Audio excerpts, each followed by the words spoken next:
Hola, ¿qué tal? Buenas tardes, son las 6:30 y hoy estamos a 20 de marzo del 2025. Bienvenidos, ¿cómo están? Buenas tardes en esta transmisión en vivo de Somos la 4T Noticias, como siempre, a las órdenes con la información más relevante de lo que está ocurriendo en México y en el mundo, en algunos países relacionados con México. En este caso vamos a hablar prácticamente de México. No traemos información internacional, entonces nos vamos a concentrar en varias noticias de lo que está ocurriendo en México. Son muy interesantes, ya lo van a ver ustedes, les van a gustar, les van a interesar seguramente, y vamos a ir saludando a todos los que van incorporándose a esta transmisión en vivo. Les vamos a dar la bienvenida a mis queridos amigos. Carlos Moreira, saludos, buenas tardes, amigo. Papacito, buenas tardes, saludos. A Ma, también saludos, buenas tardes. Grumpy Fish, saludos, buenas tardes, bienvenidos a esta transmisión. Recuerden que tenemos los likes, denle tap en la pantalla para que cosechemos esos fabulosos likes. Mi querida Sofía Noriega, bienvenida, qué bueno que estás aquí, saludos, buenas tardes. Agradecido porque estés aquí con nosotros como siempre en esta transmisión en vivo. Saludos a Miguel H.E., buenas tardes también al Doc. Buenas tardes a mi querido amigo Tenax Vite, como siempre, al pie del cañón. Saludos y gracias por sus likes, mis queridos amigos. Gracias por sus likes. Bienvenidos porque la información pues no para. Esta información es muy interesante, todo lo que está ocurriendo aquí. Sí, ya sea. Gracias, mi querida Sofía. Qué bueno que saber que hizo falta esta transmisión. Estuvimos un poquito indispuestos, tuvimos unas cosas que hacer, no pudimos transmitir en estos días, desafortunadamente, pero ya estamos aquí y volvemos con las transmisiones. Muchas bendiciones a ustedes también, a ti específicamente, con mucho cariño, mi querida amiga Sofía. Saludos a Félix Nicasio, bienvenido, por supuesto, buenas tardes. Buenas tardes a todos los que se sigan incorporando, les recuerdo. A Pedro Maldonado también, por supuesto. Les recuerdo también que tenemos nuestro canal de hermano de YouTube, en donde, gracias mi querido Tenax, ahí está el corazonzón, gracias mi querido corazoncito de mi querido Tenax Vite. Tenemos nuestro canal de hermano de YouTube, Somos la 4T Noticias, estamos a poquito más de 100 suscripciones para poder llegar a la meta, así que apóyenos, vayan para allá, suscríbanse, si no lo han hecho, si han estado con nosotros aquí durante mucho tiempo en las transmisiones en TikTok, o es su primera vez, pues no cuesta nada, vayan a la plataforma de YouTube también, a nuestro canal hermano de Somos la 4T Noticias y suscríbanse para que podamos llegar a esa meta de suscripciones. Jimmy Pulpo, saludos. Emeterio Carrán, saludos, buenas tardes a ambos. Bienvenidos, por supuesto, bienvenidos a esta transmisión en vivo. Bienvenida mi querida Mercy Fuguet, saludos, gracias por unirte, buenas tardes. Buenas tardes a todos los que se siguen uniendo a esta transmisión en vivo. Norma Ramírez, por supuesto, saludos, buenas tardes. Buenas tardes a todos ustedes, bendiciones, por supuesto. Antonio Sotelo, como siempre, nuestro amigo, muy puntual, nuestro amigo desde Los Ángeles, California, mi querido Antonio Sotelo 49, saludos, buenas tardes, qué bueno que tenerte por aquí, como siempre. AU7189, buenas tardes también. De la Luz Ángel, también, buenas tardes. A mi querido amigo Rey también de Guadalajara, saludos, después de días de ausencia, gracias, sí estuvimos un poco ausentes, mi querido Rey, gracias por estar aquí, mucho afecto también para usted, como siempre, qué bueno tenerlo por aquí. Librado Sandoval, gracias, buenas tardes a Luz Velázquez también, a Manuel Díaz también, buenas tardes, a Ángela Castro. Buenas tardes a todos los que se siguen uniendo. Les recuerdo que también nos pueden apoyar con algunos regalos que hay por ahí, una meta pequeña de regalos. A Tunca, saludos. A Rosa también, por supuesto. A Fernando Félix, a Armando Gaona, saludos, buenas tardes. Y pues también José Conejo, por supuesto, José Conejo 5049, saludos, buenas tardes. Bienvenido. MR Estrada también, bienvenido. Arcadio Pérez, saludos, buenas tardes. Marcelo Morales, saludo. Saludo también a José Carmona, saludo a Miguel, por supuesto, saludo a Irma Ramos, saludo también a Raúl Sánchez y a Silvia Condado, saludos a Demetria Rodríguez, saludos a Rose, como sea, saludos a todos ustedes, a 0987, por supuesto, a Gaitán Salvador, por supuesto también, Gaitán Salvador, bienvenido y buenas tardes a User 2527, buenas tardes, a Don García también buenas tardes, Elba Sagrero también, a Jazz Petra, a Edmundo, buenas tardes, gracias por unirte, bienvenido, a Mere Rivera 47, también saludos, buenas tardes, bienvenida, bienvenida a la transmisión en vivo. Y a Clara, también Clara Camarillo, saludos, buenas tardes, gracias por unirte. Y bueno amigos, vamos a empezar con el resumen y les doy la más cordial bienvenida a todos los que no he estado saludando, no logro saludar o se sigan incorporando. Siéntanse saludados, bienvenidos, abrazados y con una cordial bienvenida a esta transmisión en vivo. A todos ustedes, Román Macrilla, Canales, todos los que siguen incorporando, súper bienvenidos. Bueno, vamos a empezar amigos con el resumen de lo que vamos a estar tratando. Vamos a hablar de varios temas. El tema principal, como ustedes lo vieron en el título de este en vivo, es que el fiscal general de la República, Alejandro Gertz Manero, habló en la mañanera y pues en esa ocasión que habló con la mañanera, pues dio una gran sorpresa. Vamos a platicar de lo que estuvo hablando, una declaración verdaderamente sorpresiva de Alejandro Gertz Manero sobre el caso de Jalisco, de este cementerio, de este crematorio supuestamente clandestino. Vamos a ver qué es lo que dijo Alejandro Gertz Manero, que le da toda la vuelta a los ataques de la oposición. Ya van a ver por qué, se los voy a decir. Esto pasó el día de hoy, en la mañanera de hoy. También vamos a hablar de otros temas, algunos ya tiene algunos días que pasaron, pero no los hemos podido comentar. Entre ellos, por ejemplo, podemos hablar de algo importante, que es la condena a la hermana de Xóchitl Gálvez. Sí, ya verdaderamente ya no va a estar sin condena, sino que ya le dieron su condena, ya no está en prisión preventiva oficiosa, ¿no? Ya está con una condena nada más y nada menos que de 89 años. Vamos a platicar de este tema también y todas las implicaciones o algunas de las implicaciones del tema. También vamos a hablar de que pues le cayó el karma al ex rector de la UNAM, un neoliberal, Enrique Graue, en la época de Enrique Peña Nieto, un rector que siguió también un tiempo en esta cuarta transformación, durante el tiempo de la cuarta transformación. Ustedes saben que, por ejemplo, pues las universidades autónomas pues son eso, son autónomas y no tienen nada que ver con el gobierno, supuestamente, pero por muchos años las autoridades de universidades, incluso públicas como la UNAM, estuvieron en manos de gente de alguna forma alineada con los gobiernos del PRIAN. Y este es el caso de este ex rector Enrique Graue. Vamos a ver de qué se trata el tema, vamos a platicar de el karma ya le llegó a este señor Enrique Graue, el rector. ¿No me creen? Quédense y se van a enterar de por qué digo yo que le cayó el karma. Ya se le llegó a la justicia a este señor Enrique Graue, todo parece indicar. Entonces vamos a ver ese tema, también es interesante, quédense porque lo vamos a platicar. Y le doy la más cordial bienvenida a mi querido amigo José Miranda desde Estados Unidos. Bienvenido al en vivo, como siempre. Saludos hasta allá, hasta Georgia, ¿no? Me acuerdo. Georgia, allá a Estados Unidos, a este amigo querido José Miranda. Saludos.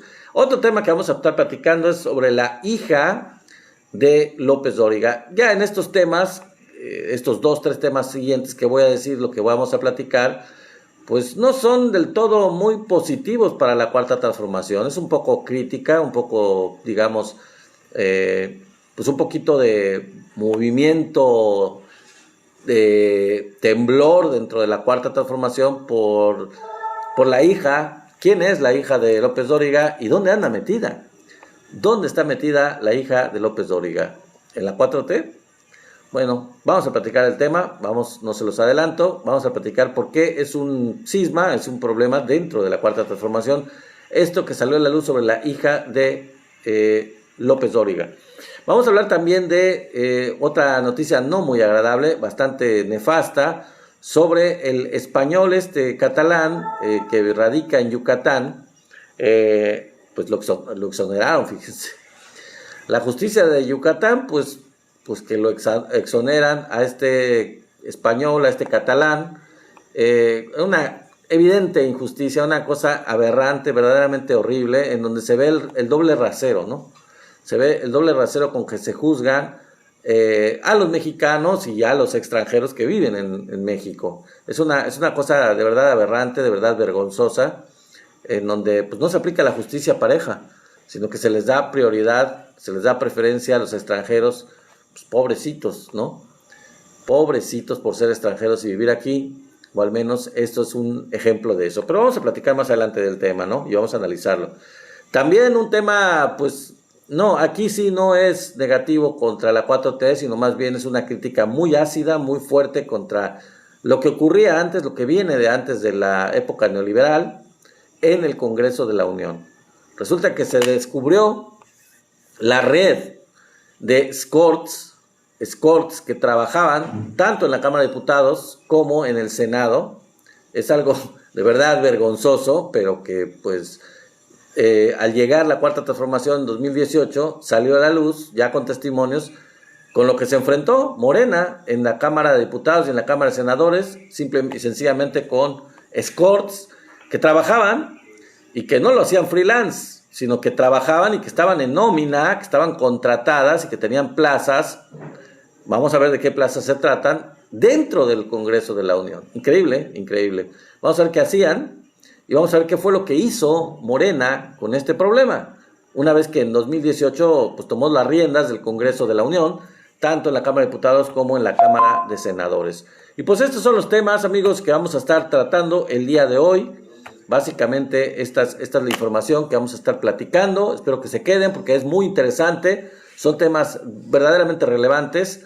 Y bueno, pues les doy nuevamente el saludo de bienvenida, un abrazo, a donde quiera que nos estén acompañando, de México, de cualquier estado de la República o del extranjero, de hermanos que viven en el extranjero, de cualquier país, de Europa, de Latinoamérica o de otros lugares del mundo. Pues salúdenos. Si ustedes están viendo esta transmisión como un compañero que estaba en Hawái y que una vez nos saludó desde Hawái, pues de cualquier lugar, aunque sea muy lejano, no importa, salúdenos, mándenos un saludo, avísenos de dónde nos están visitando, de dónde nos están acompañando, de cualquier lugar del mundo. Obviamente de Estados Unidos no quiero hacerlos menos, porque obviamente son fuera de México quienes más participan, quienes más nos están acompañando. Evidentemente aquí tenemos a varios amigos que siempre han estado al pie del cañón y que siempre participan en estas transmisiones, lo cual se los agradecemos mucho. Y bueno, vamos a empezar con el tema de la hermana de Xóchitl Gálvez. Fíjense, ¿se acuerdan ustedes que hubo toda una polémica porque pues la señora salió durante la campaña presidencial en la que contendió Xóchitl Gálvez como candidata del PRIAN? Pues salió a la luz pues el lado amargo de su familia, que su hermana Malinali Gálvez pues estaba presa, acusada de varios delitos que ahorita les voy a decir, pero fundamentalmente por secuestro. Y ella estaba sin condena, pero ya estaba con prisión oficiosa, esperando la sentencia. Pues resulta que ya salió la sentencia, y esta es una información muy, muy contundente, muy relevante, porque pues la señora ya no va a estar sin condena, sino como tanta gente en la cárcel, sino que ya se probó, se demostró su culpabilidad y se le dictó sentencia, que eso es lo más importante. Y bueno, aquí lo interesante es que se le dio una pena de 89 años de prisión. 89 años, aquí lo dice mi querida Sofía, claro, sí. Y aquí hay muchas cosas que desmenuzar, que analizar.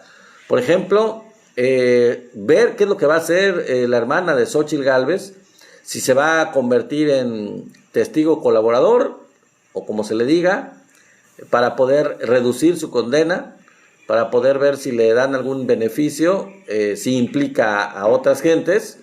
Y pues no quiero ser mal pensado ni nada, pero pues todos sabemos de lo que pudo haber de intromisión en esta situación de su hermana Xóchitl Gálvez.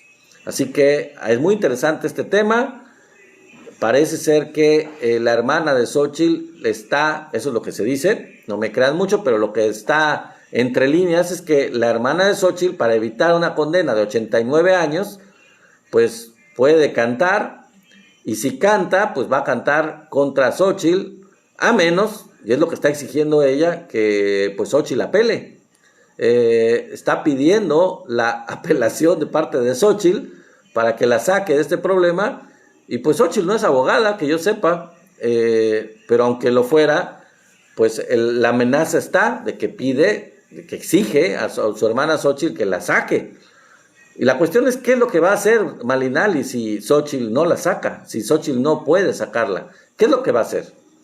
Porque todos sabemos, mucho de esto se ha sabido, se ha filtrado, que Xóchitl Gálvez también tuvo que ver ahí, también sus conexiones fueron las que de alguna manera vincularon a su hermana con estos grupos, y que hubo ahí un conocimiento de parte de Xóchitl Gálvez de lo que estaba haciendo su hermana. Así que libre de pecado y de culpa no está Xóchitl Gálvez.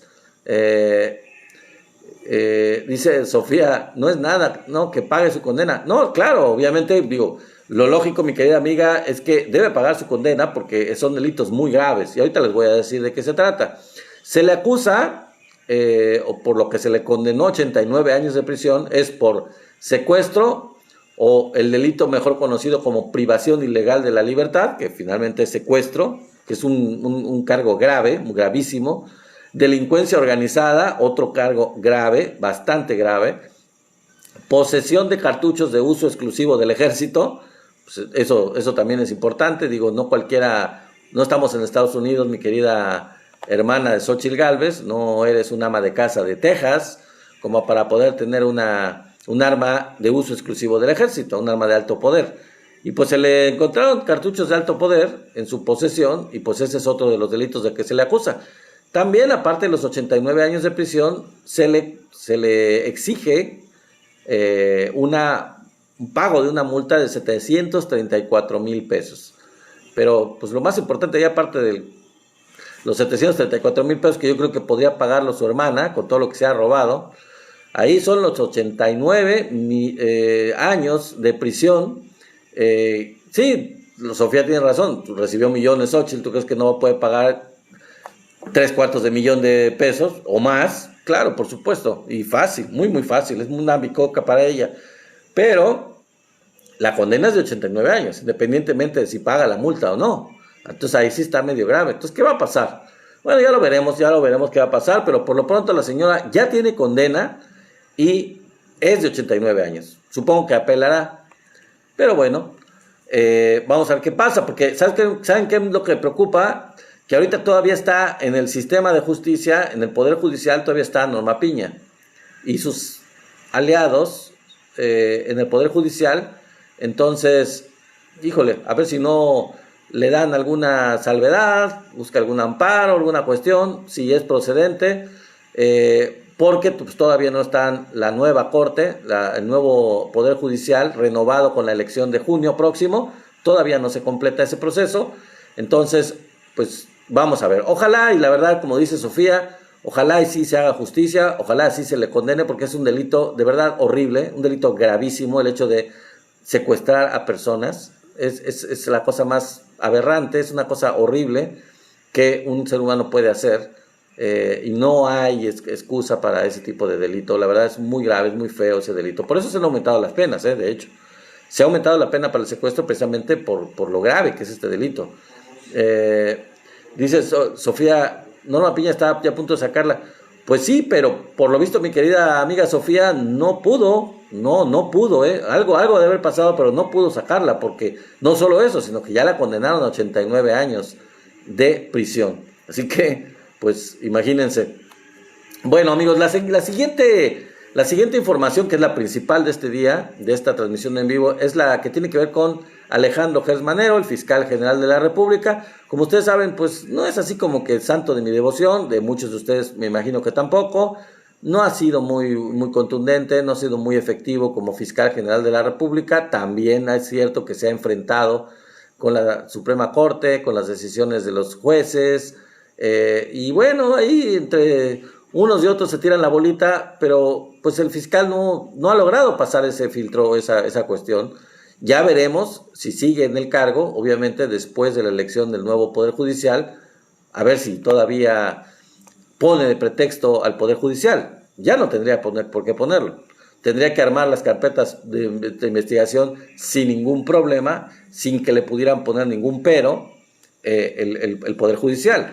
Los jueces en general no van a poder decirle, me imagino que ya nada, por estar en contra de la Cuarta Transformación. Entonces, ya veremos, ahora que pase esto, ahora que llegue la cuestión de la nueva Suprema Corte de Justicia y todos los jueces renovados por la elección de junio, a ver ya con eso qué va a pasar con esto, ¿no? Con esto de Gertz Manero y con estos problemas que ha tenido. Bueno, pero ya me estoy saliendo del tema, perdón.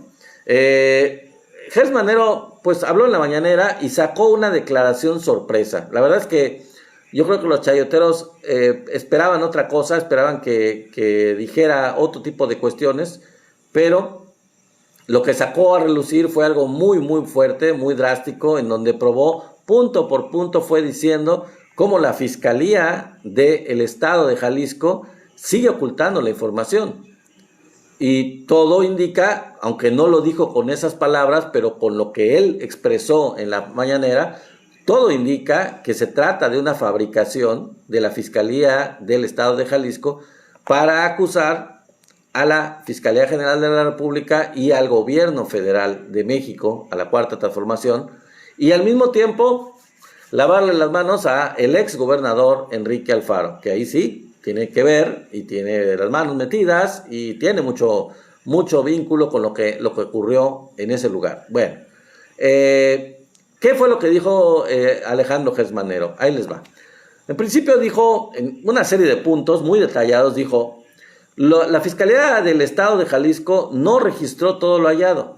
Eso, ya saben ustedes, lo habíamos mencionado anteriormente, que esto viene desde septiembre del año pasado, en que la Fiscalía del Estado de Jalisco se supone que incautó el lugar del rancho en Jalisco, y todo indica que no registraron todo lo hallado.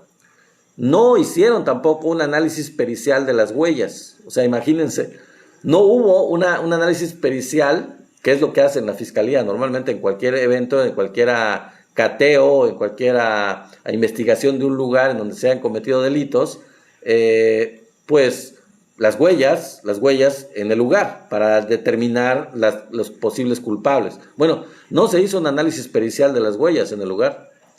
Tampoco se notificó, se cuantificó o se catalogó todas las prendas. Todas estas prendas que han salido ahorita, pues están saliendo ahorita. Los zapatos, la ropa de todo tipo que ha estado saliendo a la luz ahorita, pues, lo tuvieron en su poder el lugar, el rancho, y no se dio a conocer, no se catalogaron, no se cuantificaron y no se notificó a la Fiscalía General de la República ni en la investigación que se hizo todas las prendas que se encontraron. Entonces, no se procesaron tampoco las pruebas de los vehículos que se encontraban ahí. Había una cantidad de vehículos que estaban en ese rancho, de los cuales, por cierto, 3 ya fueron robados. O sea, estando bajo la custodia de la Fiscalía General de la República, el rancho, les robaron 3 vehículos que estaban ahí, incautados. O sea, el rancho estaba incautado, ya había una serie de vehículos. No sé si eran 7 o 10, no me acuerdo, pero de esos se robaron 3. Se robaron 3 durante el tiempo que estuvo bajo ¿qué clase de custodia es esa? En fin, ¿qué más? Bueno, no es todo lo que dijo Gertz. Dijo que no se dio, y eso era obligatorio de parte de la Fiscalía del Estado, no se dio la solicitud de intervención inmediata de la Fiscalía General de la República. ¿Por qué? Porque había posesión de armas de alto poder y delincuencia organizada probada en ese lugar. Son 2 delitos del fuero federal. Entonces, la Fiscalía General del Estado de Jalisco, la Fiscalía del Estado de Jalisco, tenía obligación de pedir la intervención inmediata de la Fiscalía General de la República, juntar todas las pruebas y pasárselas a la Fiscalía General de la República porque había delitos del fuero federal. Pues no lo hizo.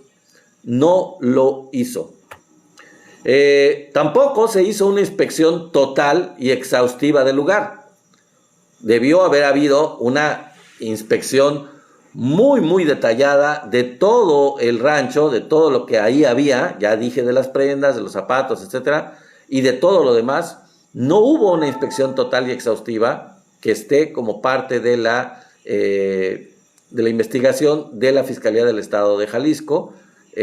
También dice el fiscal general de la República que 6 meses después, la Fiscalía del Estado de Jalisco no cuenta, o sea, ahorita, 6 meses después de que incautaron el lugar, que lo tomaron bajo su control y que quedó completamente incautado, 6 meses después, no cuenta la Fiscalía del Estado con un dictamen definitivo que establezca la antigüedad y la identidad de los restos humanos. No hizo tampoco eso. 6 meses yo digo que es suficiente tiempo para que se hubiera establecido por parte de las pericias, de la pericial, lo que es la antigüedad, el número y la identidad de los restos humanos encontrados. Bueno, pues tampoco se cuenta con eso. Tampoco se cuenta con los análisis físicos y químicos que directamente vinculen a diversas zanjas, porque esos son zanjas, huecos, con la posibilidad que se adjudica, que se ha estado hablando en los medios de comunicación chayoteros, de las actividades crematorias. O sea, no se cuenta con los análisis físicos y químicos que demuestren que hayan existido estas actividades crematorias en estos huecos, en estas zanjas. Porque dice el fiscal Gesmanero que deberían haber estado esas zanjas sometidas a temperaturas de 800 a 1000 grados centígrados. ¿Sí se imaginan? 800 a 1000 grados centígrados. Estamos hablando de huecos al aire libre, no de hornos cerrados. Bueno, porque no existen los hornos cerrados ahí. Simplemente son huecos. Y eso debería formar parte de los análisis periciales. Ese análisis que investigara de esos huecos, de esas zanjas, si efectivamente pudo haber habido cremación de restos humanos en las mismas zanjas, por el hecho de que se verifica desde el punto de vista de análisis físicos o de análisis químicos, si pudo haber llegado a 800 o a 1000 grados esas zanjas, en la temperatura en esas zanjas. ¿Se acuerdan de la verdad histórica de Ayotzinapa? ¿Se acuerdan ustedes de esa verdad histórica de Ayotzinapa? En donde el fiscal en ese tiempo, el procurador, más bien dicho, el Procurador General de la República, dijo en la época de Peña Nieto sobre la verdad histórica de que había un crematorio en el basurero de Cocula, en donde habían quemado a todos los jóvenes, y que después, con los análisis que hicieron las instituciones, las independientes, se demostró que ahí no había habido, era imposible que hubiera habido una cremación de restos humanos bajo esas condiciones. ¿Les suena conocido? Pues a mí sí me suena bastante conocido. Esa fue la famosa verdad histórica, que no tuvo nada de histórico y que no tuvo nada de verdad. O sea, fue una total mentira, un montaje para poder exculpar a quienes quisieron exculpar en el gobierno de Peña Nieto los vínculos de haber desaparecido y asesinado de otra forma diferente, pero no en ese basurero de Cocula. Se trató de hacer eso para poder vincular a los grupos de la delincuencia organizada de esa desaparición y de ese crimen, de esa humanidad, de ese asesinato de jóvenes, de los estudiantes de Ayotzinapa. Mentira, completamente falso, se demostró que era falso. Y bueno, pues tiene una muy grande similitud esto que están inventando para poder echarle el muerto al gobierno federal. Cosa bastante patética, bastante estúpida, porque quienes incautaron ese rancho, quienes tuvieron la responsabilidad en primera instancia de hacer lo que se debía, y que ya les dije todo lo que dice el fiscal, que no hicieron, que no lo han hecho hasta el día de hoy, 6 meses después, fue la Fiscalía General del Estado de Jalisco. En resumen, ¿qué podemos decir? El dictamen que mandó la Fiscalía del Estado de Jalisco a la Fiscalía General de la República no ofrece suficiente información. Está completamente incompleto y probablemente manipulado. Entonces, ¿qué va a pasar? La pregunta es, ¿se desmontará esto del campo de exterminio con una investigación ya más a fondo? ¿Se va a desmontar todo este escenario que se hizo para poder atacar al gobierno de la Cuarta Transformación y al gobierno federal? Pues yo creo que se está desmontando. Con esto que dijo el fiscal, están casi volteándole la bolita a la Fiscalía del Estado de Jalisco y diciéndole, si tú no, o ustedes taparon la información, o ustedes la cambiaron, o denos la información de una investigación profesional bien hecha. ¿Por qué no lo hicieron en su momento? ¿Por qué no lo han hecho hasta ahora? ¿Qué es lo que están ocultando? Entonces, ahí la pregunta última del tema, para pasar a otro tema, es, ¿se comprobará con todo esto que dice el fiscal Gers Manero la ineficiencia o la complicidad de las autoridades del estado de Jalisco en esta cuestión de Jalisco, en este rancho en Jalisco? Ahí es donde vamos a fondo con este tipo de cosas. Por algo se fue Enrique Alfaro a Madrid, por algo está escondido en Madrid. Dice Tenax, MC, Movimiento de Corrupción en México. Sí, pues muy buen nombre, mi querido amigo. Movimiento de Corrupción, así se debería llamar. Esas son sus siglas auténticas, MC, Movimiento de Corrupción. Y pues dicen, yo antes de pasar al otro tema les voy a pasar al costo, que hay una reunión en algún lugar de Europa, no es en Madrid, no es en España, pero es un lugar cercano, creo que es en Andorra o no sé, un lugar muy cercano de España, en donde parece ser que se van a reunir los líderes del Movimiento Ciudadano en todo el país. Va a viajar para allá Samuel García, va a viajar los líderes del Partido Movimiento Ciudadano y se van a reunir con Alfaro allá. Así que no me hagan mucho caso, no lo crean mucho, pero todo esto puede ser un indicio de que van por ellos, de que esto va a destapar una cloaca muy grande, esto que pasó en Jalisco, de la complicidad de Movimiento Ciudadano con el crimen organizado. Porque al final de cuentas es eso. Todo este rollo es que se decía desde el gobierno de Enrique Alfaro, desde sus inicios, sus vínculos con el cártel Jalisco Nueva Generación, vínculos directos. Él estuvo tapando la información, él sesgó los datos, mintió, no daba los datos reales de lo que estaba ocurriendo en Jalisco, con desapariciones, estuvo no colaborando con el gobierno del presidente López Obrador en todo el sexenio que tuvo, y bueno, parece que estaba confabulado con este grupo del crimen organizado y en contra del Estado de Derecho y el Estado y el gobierno de México. Entonces, es muy evidente y esto está saliendo a la luz. Está saliendo a la luz, amigos.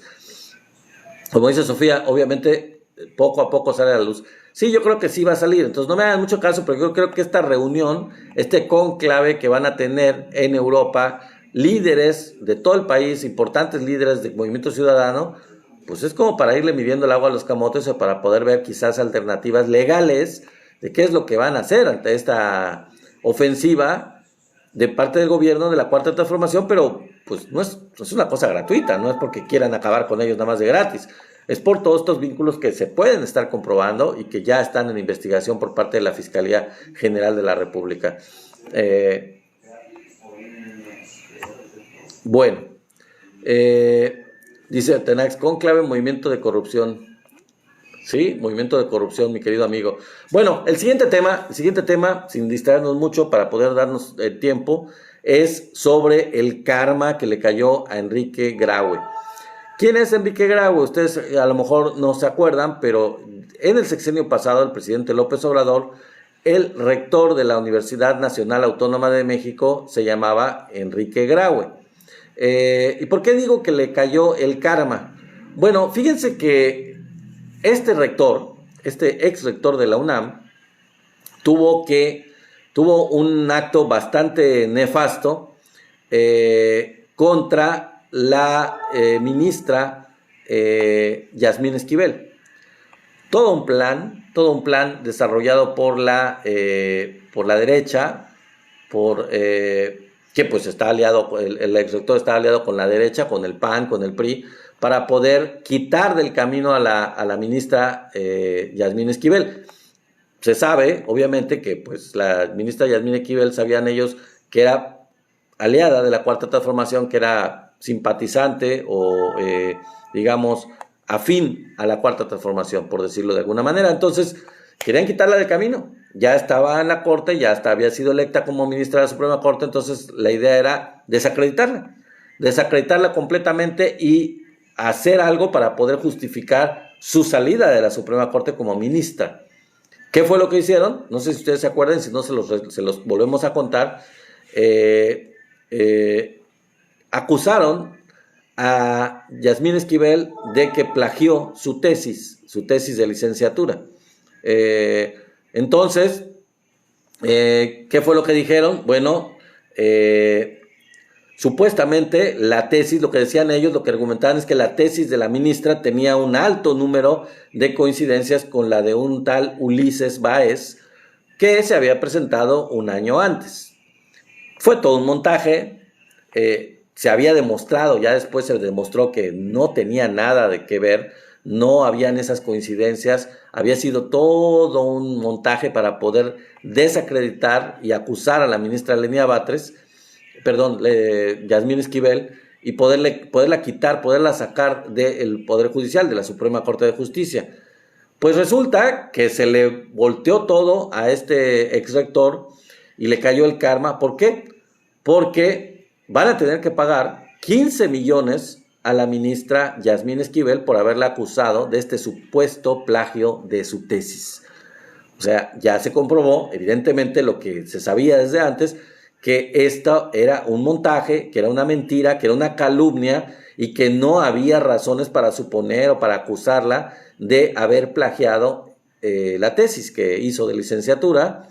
Por esto, pues ya se les condenó. Y digo, ¿a quiénes? Bueno, no solo al ex rector, sino al que en ese tiempo era el director de la Facultad de Estudios Superiores de Aragón, de la UNAM también, Fernando Maceado Chagoya. Estos dos titulares, el ex rector de la UNAM y el ex director de la FES Aragón, pues van a tener que pagar 15 millones de pesos a la ministra Yasmín Esquivel por entonces haberla acusado de este supuesto plagio de su tesis. Ya se comprobó que eso no era cierto, así que a pagar, señores. Sobre todo también tendrán que pagarle no tanto o nada más a la ministra Yasmín Esquivel, sino también a la maestra Marta Rodríguez. ¿Por qué a la maestra Marta Rodríguez?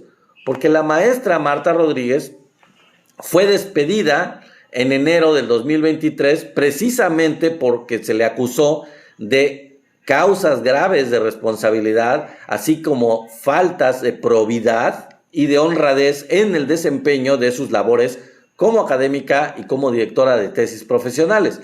¿Quién era Marta Rodríguez? Bueno, pues era la directora de tesis de Yasmín Esquivel. La tesis de Yasmín Esquivel pasaba por la revisión de su directora de tesis y se le acusó a la directora de tesis, a Marta Rodríguez, de haber hecho caso omiso, de no haberse dado cuenta o de haber permitido este plagio.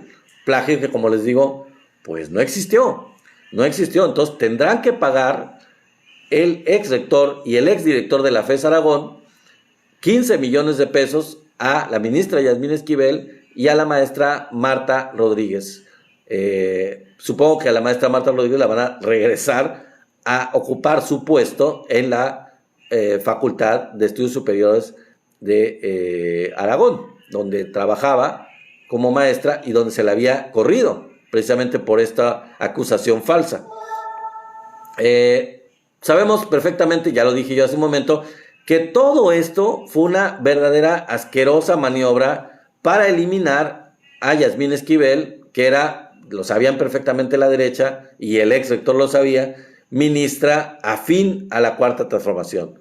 Una orden de Norma Piña, una orden de Claudia X González, una orden de esta derecha recalcitrante para poder mantener el control de la Suprema Corte de Justicia a como diera lugar, no perder estas mayorías dentro del Poder Judicial.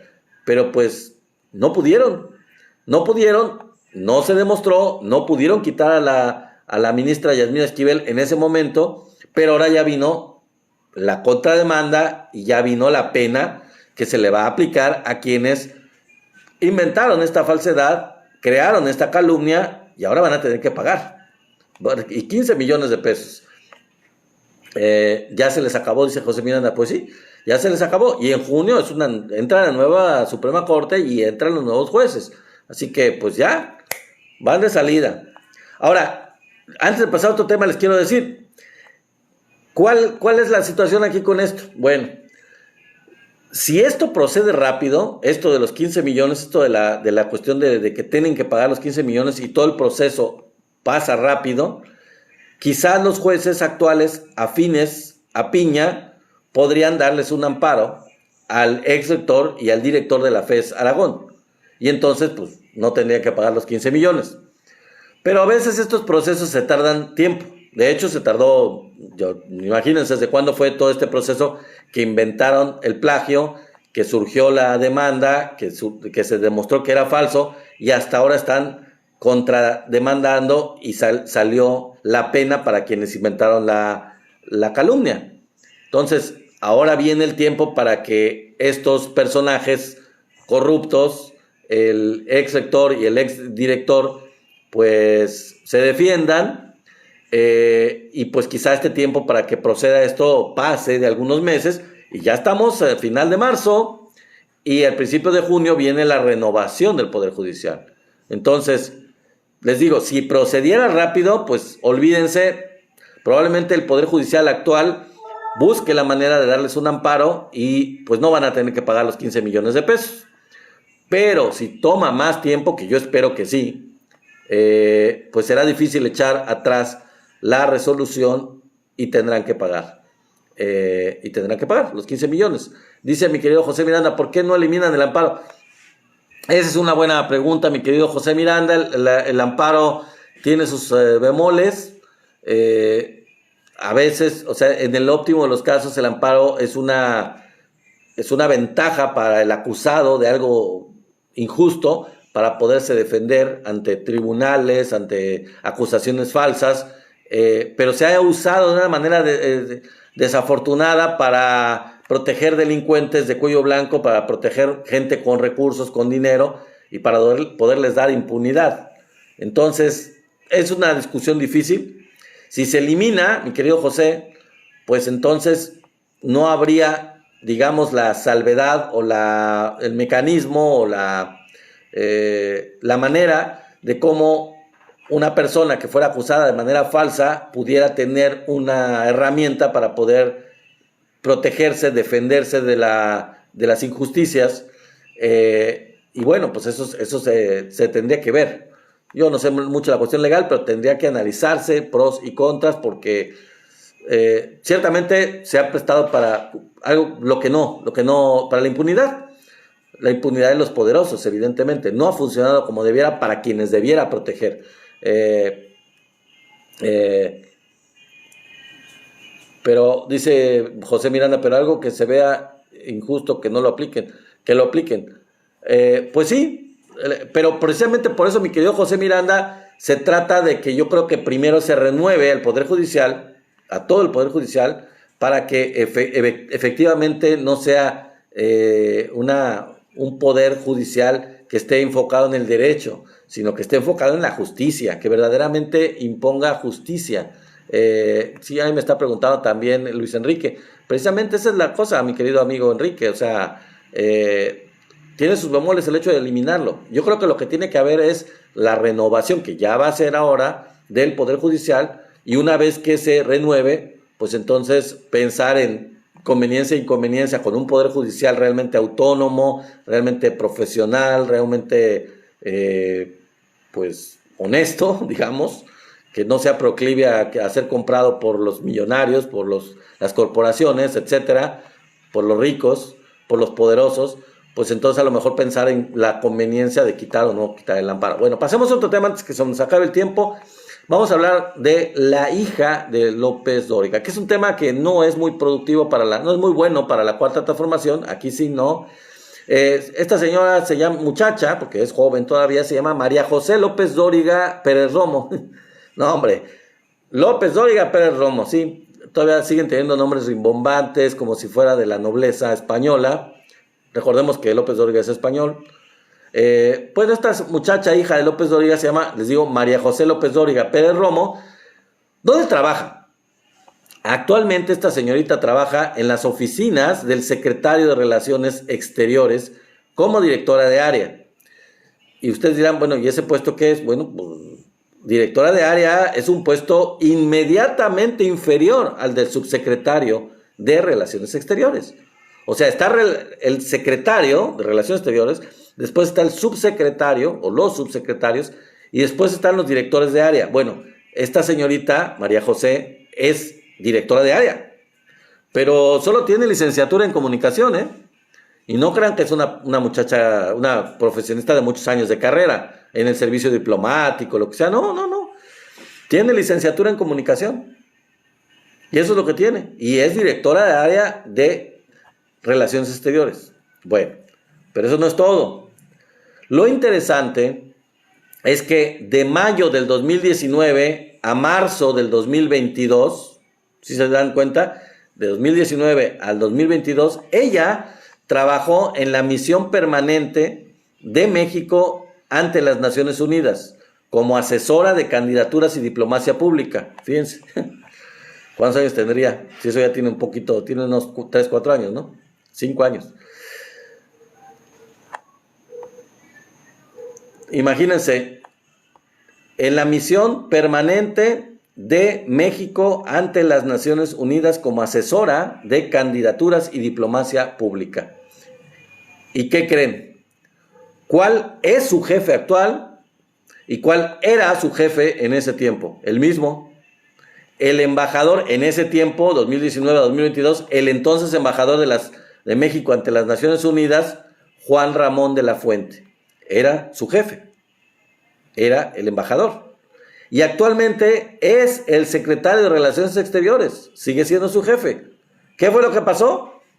Bueno, Juan Ramón de la Fuente se la llevó a las Naciones Unidas como directora de área y cuando se regresó como secretario de Relaciones Exteriores ya con Claudia Sheinbaum, pues la volvió a poner en un puesto importante, se la trajo y otra vez la puso en un puesto importante.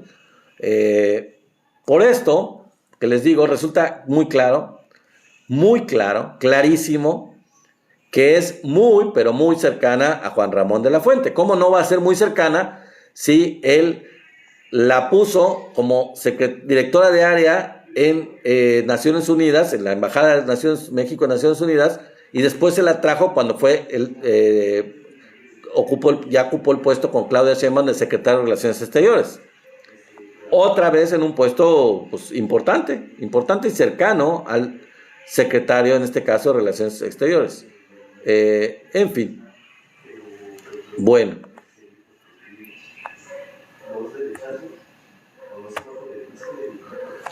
Pero además, esta señorita, pues resulta que también, aparte de tener este puestazo en Relaciones Exteriores, también es blogger con su papá. Sí, tiene un blog con su papá, en donde su papá habla de todas sus experiencias de vida y de sus años con el trabajo de periodista con expresidentes y una serie de... Tiene diferentes blogs que ha estado transmitiendo, ya tiene bastantes, así que de alguna forma pues también trabaja en las redes sociales, se da su tiempo para trabajar en Relaciones Exteriores en un puesto importante que gana mucha lana seguramente y también es bloguera. Bueno, pues esto habla, la verdad, sinceramente, esto habla de lo malo, de lo muy malo que es tener una figura como Juan Ramón de la Fuente en la 4T. Siempre se ha dicho, lo hemos dicho mucha gente, muchos youtubers, mucha gente simpatizante de Morena y de la Cuarta Transformación, pues Juan Ramón de la Fuente es todo un neoliberal. Viene del área neoliberal, viene de gobiernos anteriores de la época neoliberal, fue rector, hablando de rectores de la UNAM, fue rector de la UNAM en la época del PRIAN y no era en ese tiempo precisamente partidario de la izquierda, ni mucho menos. De hecho, como rector de la UNAM estuvo a favor de la privatización de la educación superior y se luchó contra él. La misma presidenta ahora, Claudia Sheinbaum, luchó contra las autoridades de la UNAM y entre ellas uno de ellos, no el único rector, pero uno de los rectores, pues fue precisamente Juan Ramón de la Fuente.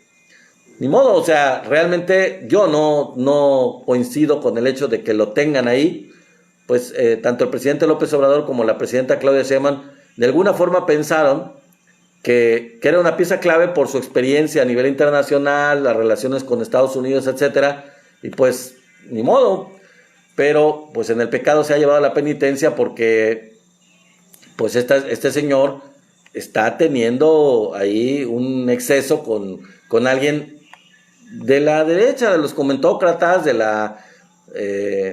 los nefastos en contra de la Cuarta Transformación. Dice Tenax, nunca fue izquierda, no, exacto, como dice Tenax, jamás fue izquierda ese hombre, nunca. A mí la verdad sinceramente me extrañaba que, yo creo que como juego, el presidente López Obrador, jugando con sus cartas y todo, lo incluía entre los presidenciables, cuando decía, bueno, hay algunos que pueden ser, tienen popularidad y pueden ser candidatos a la presidencia.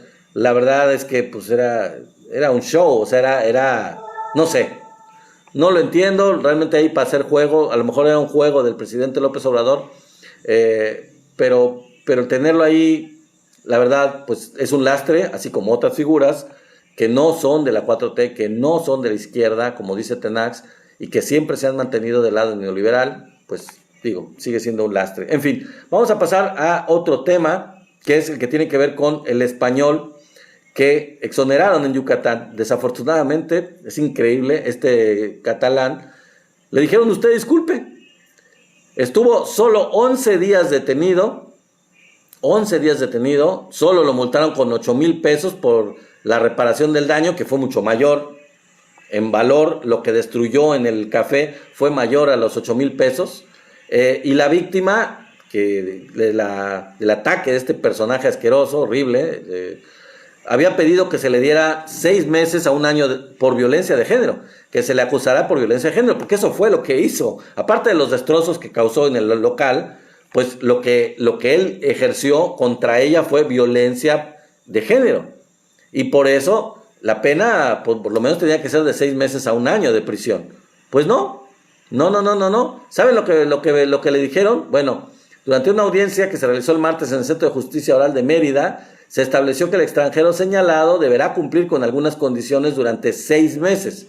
¿Qué le pidieron? Bueno, residir en un lugar previamente determinado, abstenerse de acercarse a las víctimas y al lugar donde ocurrieron los hechos, someterse a tratamiento psicológico en una institución pública durante el tiempo que dure la suspensión, permanecer bajo vigilancia y supervisión del Centro Estatal de Supervisión de Medidas Cautelares, no salir del país, por lo que se le prohibió viajar al extranjero, entregar sus 2 pasaportes. Yo me imagino que se refiere a que tiene un pasaporte mexicano, el angelito, aparte de su pasaporte español. Porque, ¿por qué 2 pasaportes? Bueno, firmar periódicamente ante la autoridad correspondiente dentro de los primeros 5 días hábiles de cada mes, siendo la primera firma el próximo 21 de marzo, o sea, mañana, de 2025. Ofrecer una disculpa pública, lo cual ya hizo, y reparar el daño ocasionado, que bueno, ya dijimos que son 8,000 pesos, que es una bicoca, realmente no fue eso, debió haber sido más. La afectada está muy ofendida y no aceptó sus disculpas. Se le hace que es una aberración el hecho de que no hayan ejercido una pena más importante contra este personaje nefasto, y obviamente pues ella dijo pues que no aceptaba sus disculpas.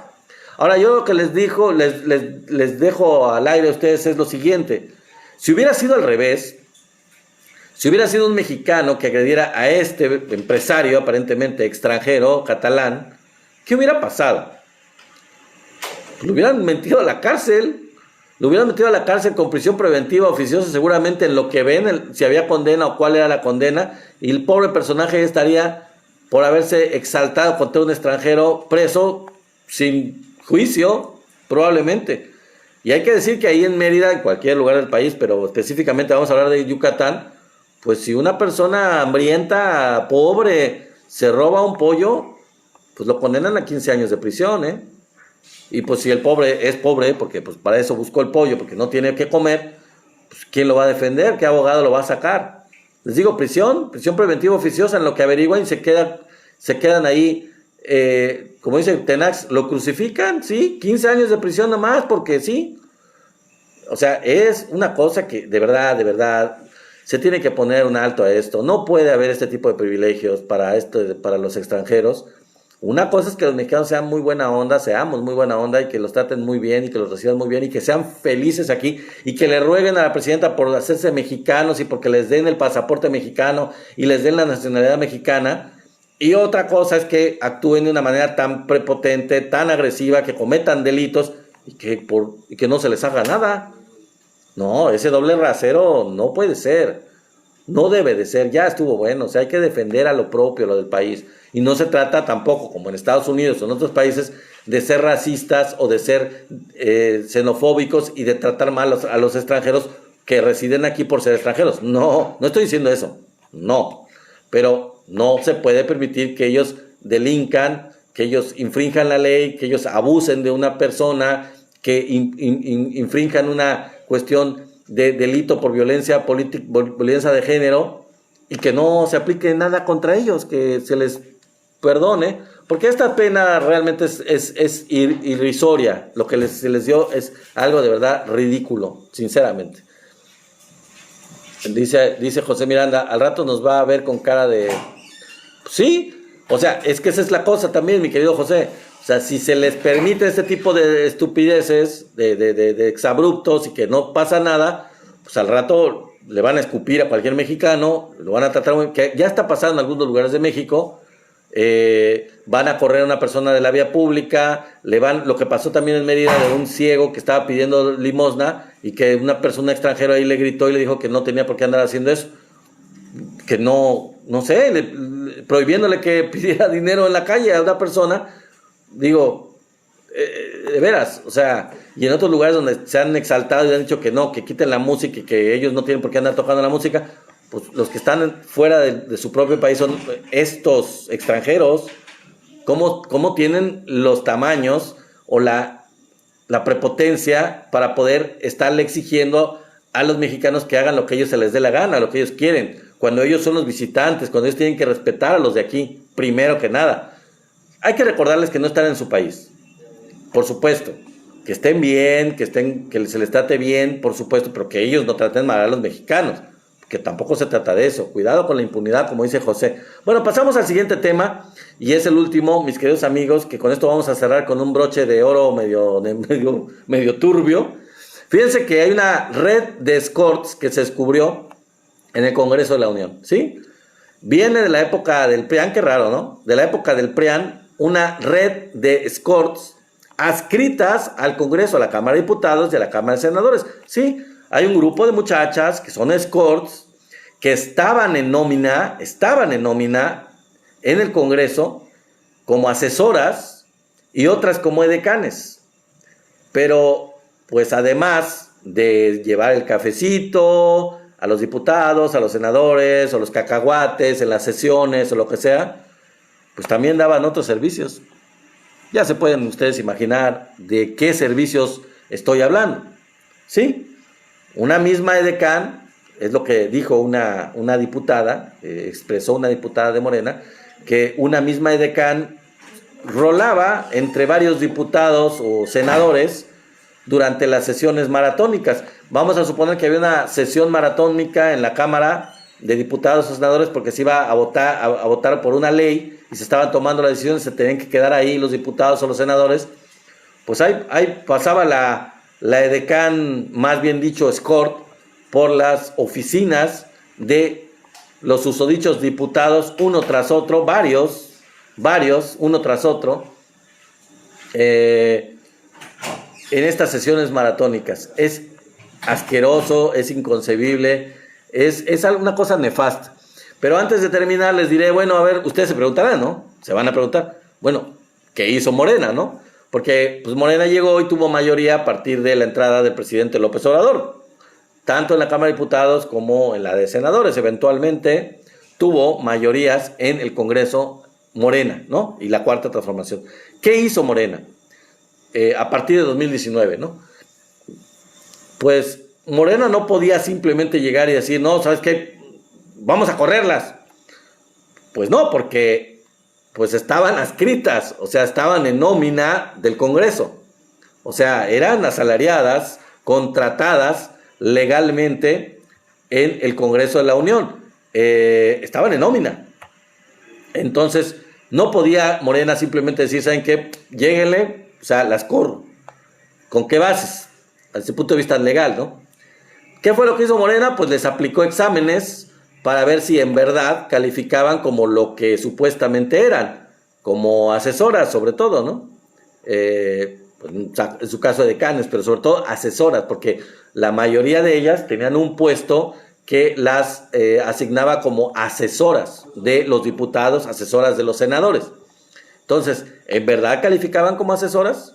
Pues les pusieron exámenes, les pusieron pruebas para ver si efectivamente cumplían con los requisitos del cargo, del puesto.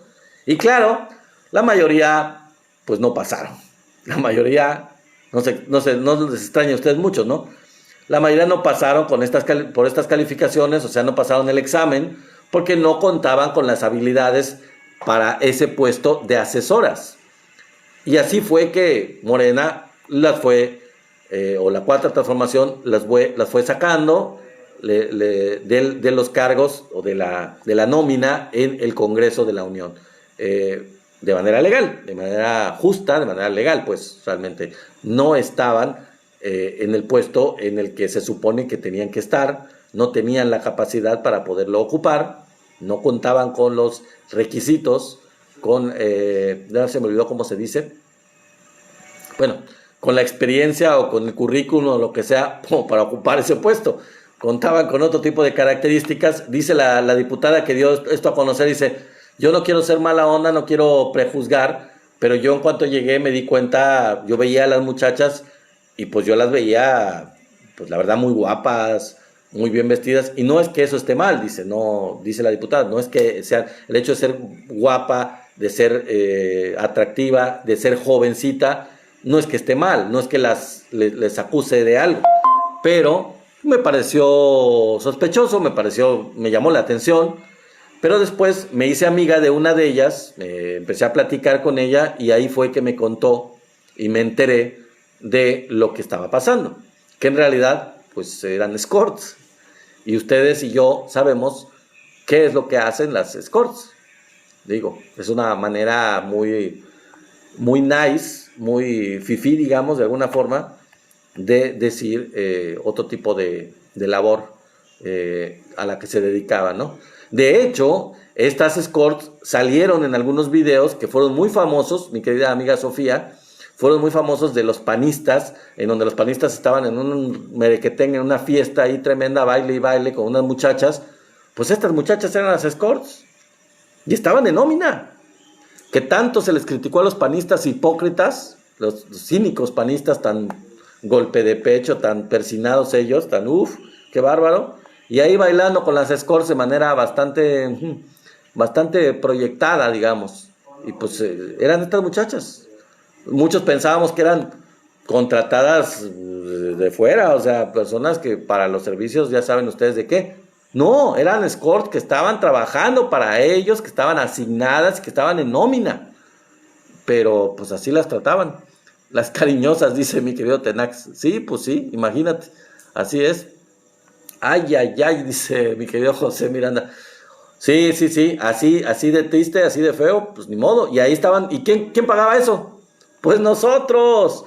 Todos los mexicanos pagábamos esos exabruptos de los diputados y los senadores, esos privilegios, entre comillas, muy entre comillas, que se estaban dando esta vida de excesos los diputados y senadores, pagadas por los impuestos de los mexicanos. Así es, mi querida Sofía, el pueblo. Ese tipo de cosas, por eso es que es importante irle cortando a este tipo de privilegios, ese tipo de excesos que la verdad, con un pueblo hambriento, con un pueblo todavía con mucha pobreza, aunque se ha hecho mucho en los gobiernos de la 4T, pues realmente es un insulto que se sirvan tan horriblemente con la cuchara grande, con tantos privilegios, con tantos excesos, con tanto dispendio, la gente que se supone que son electas por nosotros para servir al pueblo. Es una tristeza, es una verdadera vergüenza.